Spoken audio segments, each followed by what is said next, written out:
عبداللہ ابن عمر بیان کرتے ہیں کہ آپ نے فرمایا کہ قیامت کے دن 3 قسم کے لوگ ایسے ہوں گے کہ اللہ رب العالمین ان کی طرف دیکھنا بھی گوارا نہیں کرے گا، ان کو نہیں دیکھے گا نظر رحمت سے۔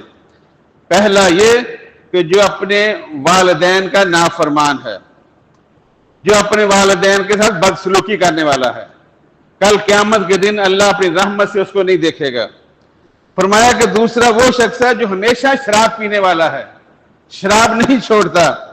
اور فرمایا کہ تیسرا وہ شخص ہے کہ کسی پہ احسان کیا تو پھر وہ جتلاتا رہتا ہے، میں نے تیرے اوپر یہ احسان کیا تھا، فلاں وقت میں نے تیرے یہ نیکی کی تھی۔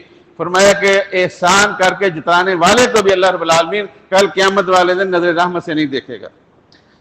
فرمایا کہ 3 شخص ہیں کہ جنت میں دائیں داخل ہوں گے، ان میں سے ایک شخص وہ ہے جو ماں باپ کا نافرمان ہے، دوسرا ہے دیوس۔ دیوس اسے کہا جاتا ہے کہ جس کے گھر میں برائی ہو رہی ہو اور اس کو روکے نہ، اسے دیوس کہا جاتا ہے۔ اور فرمایا کہ تیسری وہ عورت جو مردوں کی وضاقتہ بناتی ہے، یہ جنت میں داخل نہیں ہوں گے۔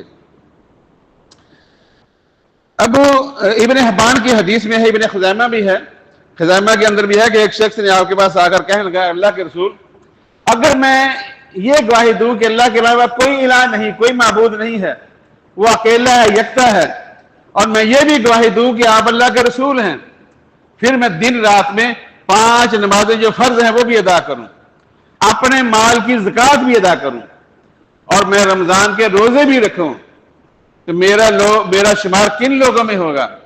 تو اللہ کے رسول صلی اللہ علیہ وسلم نے اپنی 2 انگلیوں سے اشارہ کیا۔ آپ نے فرمایا کہ من مات علی ھذا کان مع النبیین والصدیقین والشہداء۔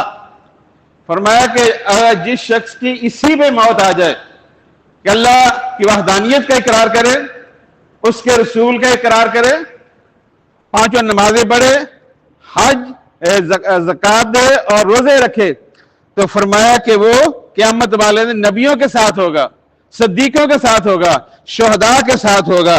اور آپ نے فرمایا کہ ما لم یعق والدی، جب تک والدین کی نافرمانی نہیں کرے گا اس کو یہ ساتھ مل جائے گا، اگر نافرمانی کرے گا تو نبیین کا صدیقین کا ساتھ نہیں ملے گا۔